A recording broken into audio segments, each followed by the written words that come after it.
Isang mapagpalang araw po sa inyo, Kuya Bari. Ako nga po pala si Kasmot. Iyan po kasi ang tawag sa akin ng mga kaibigan ko. Hilig ko po ang hiking at camping. Madalas akong mag-solo camp noon. Tuwing weekend po, sa halip na sumama ako sa aking mga kaibigan upang mag-happy-happy, ay nasa mga camping site po ako nagre-relax. Mas gusto ko po kasi ang ganoon dahil nababawasan ang stress at negativities ng sistema ko sa tuwing ginagawa ko po ito.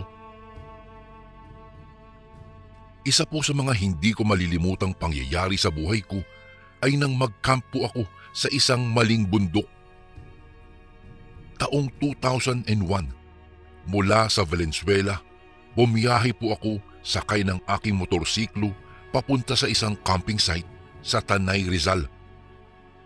Wala pong nakakapasok na sasakyan sa lugar na iyon kaya kinakailangan ko pang iwanan sa isang parking lot sa ibaba ng bundok ang aking motor. Naroroon na din sa lugar ang registration office para sa mga umaakit ng bundok kaya dumiretso na po ako doon. Walang tour guide doon dahil hindi naman kalayuan ang campsite. Alas 9 na po ng umaga nang simulang ko, Kuya Bari, ang trekking paakyat sa camp. Habang naglalakad ay may nakasabay po akong isang magandang babae. Alam kong sa camping site din ang punta nito dahil sa malaking bag na nasa kanyang likuran. Sinubukan kong kausapin ang babae. Ngumiti naman ito at nagpakilala ito sa pangalang Luwalhati. Nakipagkamay ako at nagsabay na kaming maglakad paakyat ng bundok. Nalibang ako sa pakikipagkwentuhan kay Luwalhati kaya nawala na po sa isip ko ang paligid. Noong makaramdam ako ng pangangalay ng mga binti ko ay doon ko naisip kung bakit napakatagal yata naming marating ang camping site. Ayon kasi sa detalye na nabasa ko ay 15 minuto lamang ang layo noon mula sa parking area. Nagpalingalinga ako at napansin kong tila nag-iba na ang paligid. Hindi rin nagbago ang sikat ng araw. Tinignan ko ang relong pambisig ko at nagulat ako dahil hindi na ito gumagana. Nanatili lamang ito sa oras na 9:13 AM. Tinapik-tapik ko pa nga ang relo at nang hindi pa rin gumana ay hinubad ko na ito at inalog-alog naman. Automatic po ang relo ko at ilang buwan pa lang nang bilhin ko iyon kaya nakapagtatakang hindi na gumagana. Lumapit po sa akin si Luwalhati, Kuya Bari, at tinapik ako sa balikat. Sabay aya na magpatuloy na raw kami sa aming paglalakad para makapag-set up na raw kami at makapagpahinga. Sumunod naman ako kay Luwalhati na hindi pa rin nawawala ang pagtataka sa mga nangyayari. Maya-maya pa, narating namin ang isang patag na lugar na may mga nakatayo ng tent. May mga nagpapaapoy at naghahanda na ng mga pagkain nila. Kaagad ko namang inilabas ang tent at itinayo ito. Noong matapos akong mag-set up ay naupo muna ako at pinagmasdan ang paligid. Ramdam ko ang pagtama sa aking pisngi ng mamasa-masa at malamig na hangin.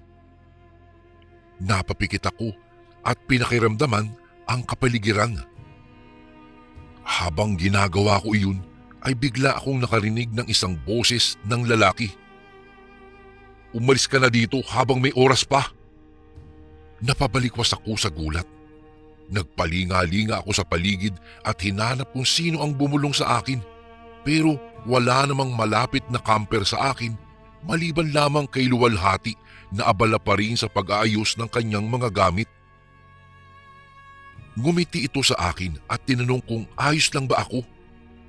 Tango lamang ang naisagot ko. Muli kong tinignan ang aking relo pero hindi na talaga ito gumagana. Maya-maya'y nakaramdam na ako ng gutom kaya sinimulan ko nang ilabas ang mga gamit sa pagluluto upang maghanda ng makakain.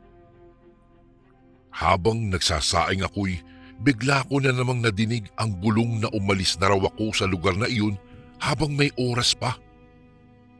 Kuya Bari, ramdam na ramdam ko yung hininga sa aking tenga ng kung sino mang bumubulong na iyon sa akin. Ngunit nang lingunin ko ito, wala naman akong nakikitang tao.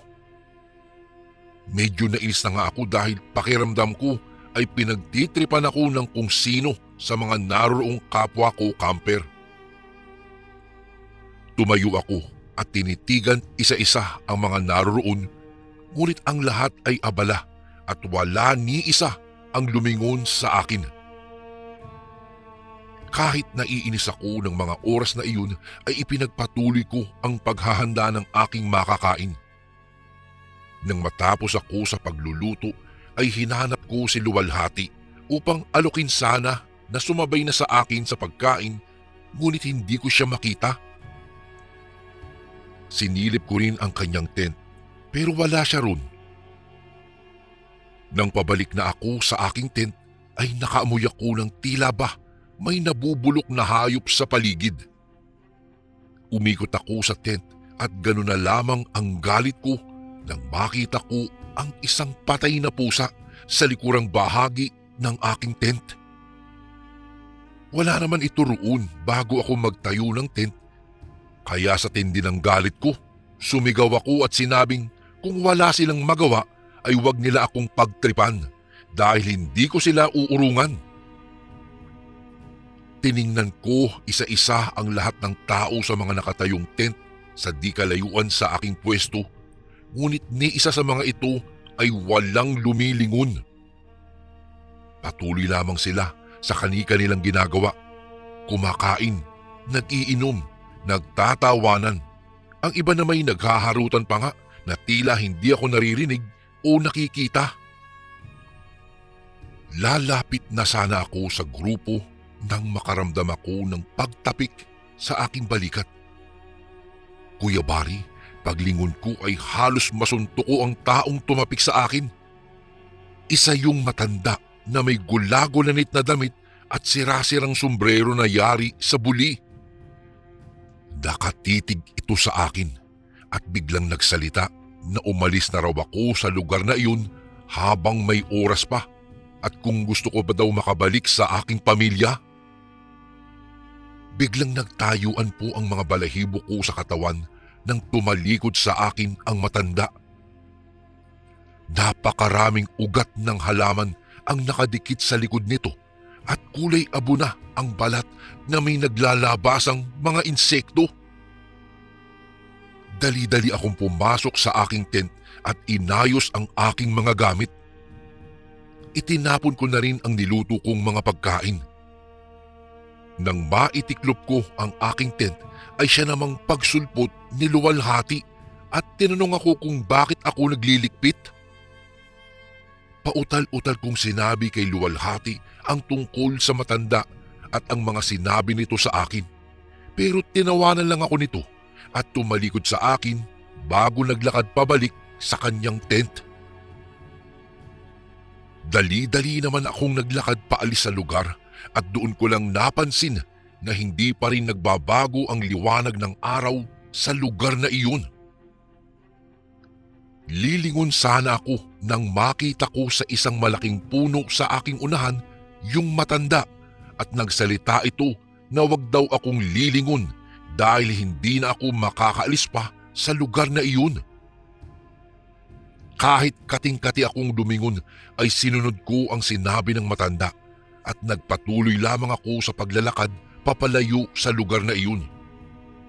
Kuya Bari, pakiramdam ko noon ay nakalutang ako sa hangin at tila ba walang laman ang aking ulo dahil sa magkahalong pagod at kilabot sa mga nangyayari sa akin ng mga oras na iyon. Nagpatuloy lang ako sa paglalakad at nang makaramdam ako ng pagod ay sandali akong huminto para uminom ng tubig. Nagpalingalinga ako sa paligid pero hindi ko na makita ang dinadaanan namin kanina ni Luwalhati. Puro malalaking puno at makakapal na halamang gubat lang ang nakikita ko. Nag-umpisa na akong mag-alala sa sitwasyon ko. Hindi ko na alam ang aking gagawin. Sanay naman ako sa mga bundok at gubat, pero sa pagkakataong iyon, tila ba nawala lahat ng mga nalalaman ko. Sinubukan kong maglakad muli at hinanap ang daan, pero hindi talaga ito makita. Naghalo na ang nararamdaman kong pagod, takot at gutom, pero pinipilit ko pa rin itong indahin dahil sa kagustuhan kong makalabas nga sa gubat na iyon. Kuya Bari, hindi ko na kinaya pa ang pagod at bigla na lang nagdilim ang paningin ko. Hindi ko na rin alam ang mga sumunod na nangyari pagkatapos nun. Nang magmulat ako ng mga mata, ay medyo nanlalabo pa ang mga paningin ko. Nakakarinig ako ng mga tawanan at kwentuhan sa paligid. Nang luminaw po ang paningin ko, ay halos mapaluha ako dahil sa pinaghalong kilabot at pagkabigla. Sa kadahilanang naroroon na naman ako sa campsite at nasa loob ako ng aking tent na kanina lang ay iniligpit ko na. Bumangon ako at lumabas sa tent. Una kong nakita ang mga niluto kong pagkain. Nakapwesto ang mga ito gaya ng dati bago ko itinapon. Nanlalamig na ang buo kong katawan ng mga oras na iyon kasabay ng pakiramdam na naiihi at nadudumi na ewan dahil siguro sa tindi ng takot. Hindi ko na maipaliwanag kung anong nangyayari kaya dali-dali akong naglakad papalayo sa lugar nang hindi na inililigpit pa ang aking mga kagamitan. Habang papalayo, napansin kong magdadapit hapon na. Lakad-takbo na ang ginawa ko, Kuya Bari, pero tila ba hindi ako nakakalayo sa lugar na iyon dahil dinig na dinig ko pa rin ang usapan at tawanan ng mga nagkakamp doon. Hindi ko na rin inabala pa ang aking sarili na lingunin man lang ang pinanggalingan ko dahil sa matinding kagustuhang makaalis na roon. Nang makarinig ako ng lagaslas ng tubig ay kaagad ko itong hinanap, pero habang humahakbang ako papalapit dito ay parang papalayo naman ng papalayo ang tunog nito. Manhid na ang aking mga paa at tuyong-tuyo na ang aking lalamunan. Kaya napahawak ako sa isang malaking puno ng kahoy habang habol hiningang nakayuko. Gusto ko nang umiyak at magsisigaw ng mga oras na iyon, pero naisip kong wala namang makakarinig sa akin dahil sa itsura ng kinaroroonan ko ay alam kong walang sino man ang maaaring maligaw doon. Halos mawalan ako ng pag-asang makakaalis pa ako roon dahil hindi ko na maihakbang pa ang aking mga paa sa sobrang pagod at gutom. Nararamdaman ko ring anumang oras ay maaari na naman akong bumagsak at mawala ng malay. Sinubukan kong mag-usal ng dasal pero biglang nawala sa aking memorya ang mga salitang bumubuo sa dasal na Ama Namin. Wala akong maalalang kahit anong dasal. Ultimo ang pag-sign of the cross ay hindi ko magawa. Nang muling magdilim ang paningin ko ay huminga ako ng malalim at tumingala sabay pikit ng mga mata. Doon ko lang nabanggit ng buo ang dasal na Aba, Ginoong Maria. Nang matapos ko ito ay nakaramdam ako ng ginhawa at pagmulat ko ay halos mapasigaw pa ako nang makita ko si Luwalhati na nasa aking harapan na at nakangiti. Nagsalita ito at tinanong ako kung aalis daw ba ako nang hindi man lang nagpapaalam sa kanya. Kuya Bari, alam kong may kakaiba kay Luwalhati ng mga sandaling iyon, pero nang ilahad niya ang kanyang mga kamay at sinabing ihahatid niya ako sa daan pabalik, ay hindi ako nagdalawang isip na hawakan ang kanyang palad. Pinapikit niya akong muli at inutusang sundin lang ang kanyang mga sasabihin kung gusto kong makaalis ng maayos sa lugar. Sinunod ko si Luwalhati kahit sobra-sobrang kaba ang nararamdaman ko. Habang naglalakad kami ay muli ko na namang nadinig ang kwentuhan at tawanan sa paligid ko.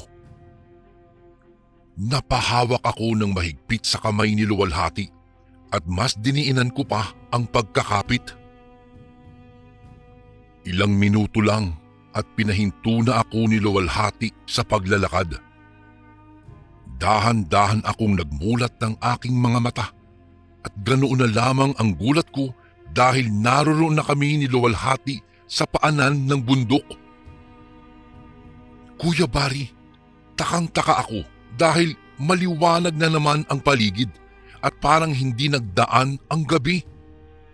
Napansin ko rin na nasa lapag ang aking backpack.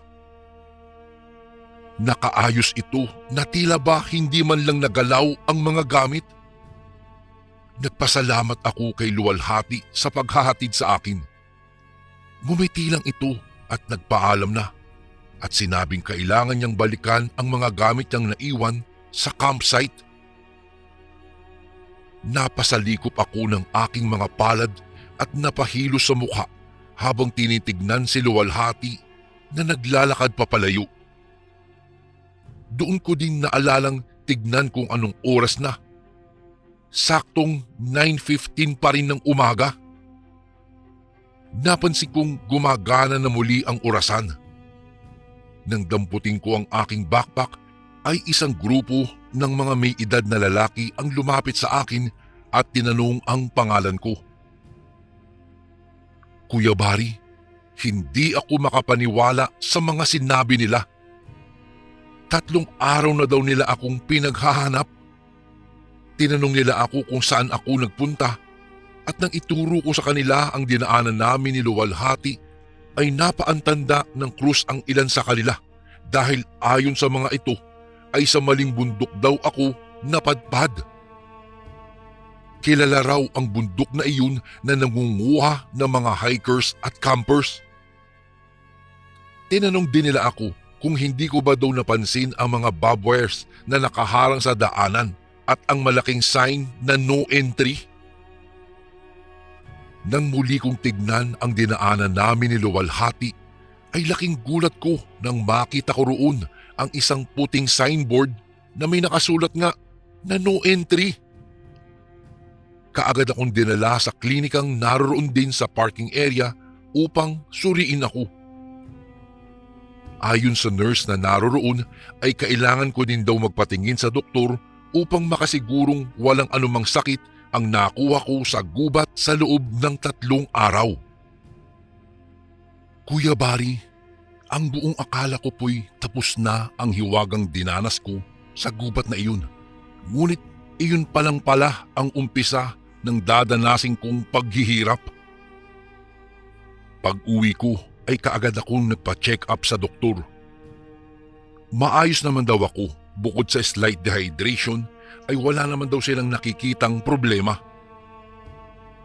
Nang gabing iyon ay naisipan kong mag-unwind, kung kaya't bumili ako ng beer at cornic.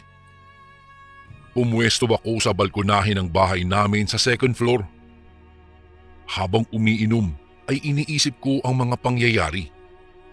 Naitanong ko sa aking sarili kung sino nga ba si Luwalhati at bakit siya bumalik sa lugar na di ko mawari kung anong hiwaga ang bumabalot. Habang humihit-hit ako ng sigarilyo ay nadako ang aking tingin sa tapat ng bahay namin. Bakanting lote ito, Kuya Bari, na ginagawang tambayan ng mga lasinggero sa lugar. May mga kalalakihang nag-iinom roon na hindi ko naman kilala kung sino-sino. Ilang minuto rin akong nakatitig sa kanila. At noong tunggain ko ang laman ng aking baso ay isang pamilyar na muka ang nakita kong nakatayo sa likuran ng isang lalaking nag-iinom. Ito yung matandang lalaking nagpaalis sa akin sa campsite. Nakatitig ito sa akin at ngumisi na animoy nakakaloko. Halos masamid ako dahil sa pagkagulat ko, Kuya Bari. Sa taranta ko ay dali-dali akong pumasok sa loob ng aking silid at doon na ipinagpatuloy ang pag-inom ng beer. Kaagad naman akong nakatulog matapos kong ubusin ang 1 litrong beer na nainom ko. At iyon na ang pinakahuli kong naalala dahil ang mga susunod na bahagi nitong kwento ko ay si nanay na ang nagkwento sa akin. Ayon sa kanya, 12:00 ng gabing iyon ay bigla daw akong nagsisigaw. Pawis na pawis at hindi nila ako magising-gising. Punong-puno rin ng ugat at dahon ng puno ang aking higaan. Nang huminto ako sa pagsigaw ay pinunasan ako ni nanay ng bimpong basa dahil inaapoy na raw ako noon ng lagnat. Dahil sa lakas ng pagsigaw ko ay nagising ang mga kapitbahay namin at kumatok sila sa bahay. Nakiusap naman si nanay sa kumpare niya na kung maaari ay maitakbo ako sa ospital. Pagdating Kuya Bali sa pagamutan, nagsimula na raw akong magsuka ng kulay itim na parang burak at may mga kasamang ugat ng halaman.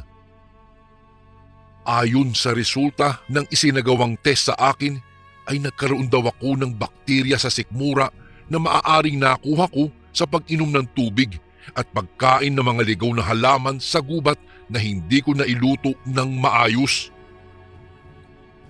Halos 1 linggo ang lumipas po nang magkamalay ako. Hindi ko na maramdaman noon ang aking mga paa at hinang-hina ako.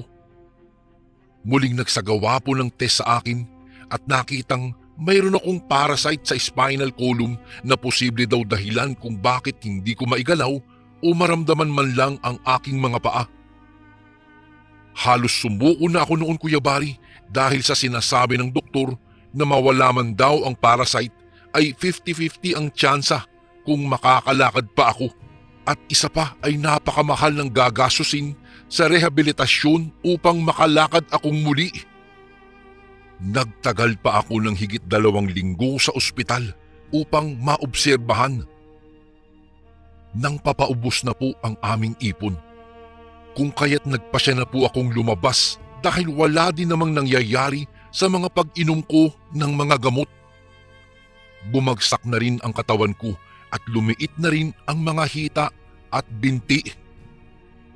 Kinausap ko si nanay na baka hindi doktor ang kailangan ko kung hindi isang albularyo. Naniniwala naman si nanay sa mga ganoon kaya nakumbinsi ko siya at pagka-uwi namin ay kaagad na siyang naghanap ng magaling na albularyo. Una naming nilapitan ay isang manggagamot na taga Cavite. Mataas siyang maningil pero ipinangako niyang mapapagaling niya ako.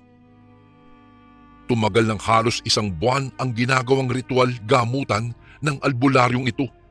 Ngunit wala akong nakikitang pagbabago kaya nagpasya akong magpahanap ng ibang manggagamot. Isang kapitbahay namin ang nagtanong kay nanay tungkol sa kalagayan ko. Nagrekomenda naman ito ng isang magaling daw na manggagamot na kilala bilang si Ka David.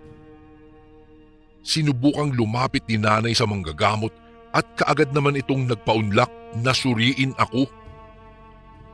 Dito namin nalaman na hindi basta-basta ang sitwasyon ko.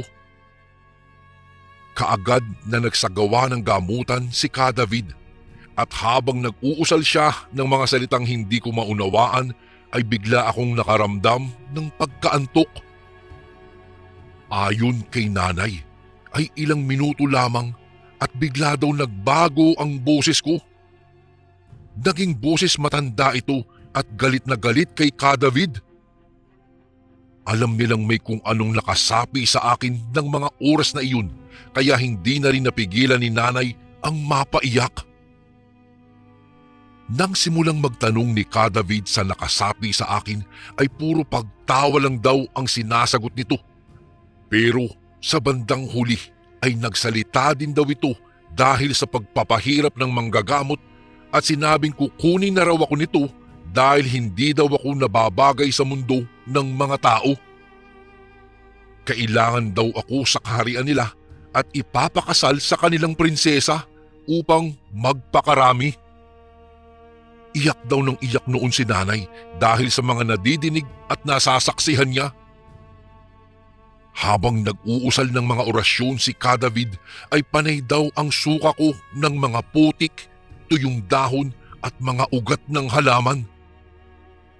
Kuya Bari, tumagal ng halos 1 oras ang ginagawang gamutan ni Kadavid bago tuluyang nagapi ang nakasanib sa akin. Noong magmulat ako ng aking mga mata ay wala akong maalala. Ang pagkakaalam ko lamang ay nakatulog lang ako. Pero nang makita ko ang nagkalat na putik sa sahig at mga tuyong dahon at ugat ng halaman, ay nakaramdam ako ng panlalamig sa buong katawan at kinilabutan ako ng katakot-takot. At doon ay ipinaliwanag ni Kadavid ang mga nangyari. Ayon sa kanya, nakursunadahan daw ako ng isang taga-ibang lugar kaya sinundan ako hanggang sa aming bahay. Isa daw itong elementong naninirahan sa mga bundok at mapunong lugar. Bihira daw itong kumursunada ng mga lalaki, kaya't tiyak daw na may kung ano sa akin ang nagustuhan nito. Kuya Bari, itinanong ko rin sa manggagamot ang tungkol kay Luwalhati, pero hati ang kanyang naging kasagutan tungkol dito. Maaaring ito raw si Maria Capra, ang Diyosang pumapangalawa kay Maria Makiling, at tagapangalaga ng mga hayop daw sa kagubatan. Dahil sa kanyang sinabi ay nangilabot muli ako. Makalipas lang ang 1 buwan ay unti-unti ko nang naigagalaw ang mga binti ko at unti-unti nang bumabalik ang timbang ko, Kuya Bari. Sa ngayon po ay nakakalakad na akong muli at bumalik na ang dating sigla ko. Madalas pa rin akong mag-camping, Kuya Bari, na mag-isa. Ngunit tinitiyak ko na ngayon na hindi na ako muling magka-camping at hindi na magagawi doon sa maling bundok. Kuya Bari, dito ko na po tatapusin ang aking kwento. Sana po ay nagustuhan niyo po at sana'y mabasa niyo po ito sa mga darating na araw. More power po sa inyong channel and God bless po sa lahat ng kasundong nakikinig ngayon. Lubos na gumagalang, Kasmot. And again, maraming salamat po mga kasundo. Don't forget to subscribe and i-click nyo lang po yung bell na button para updated po kayo sa mga upcoming videos namin na paparating. Maraming salamat po ulit. God bless and ingat po lagi dyan. Ito po si Kuya Bari at ako ang Sundo.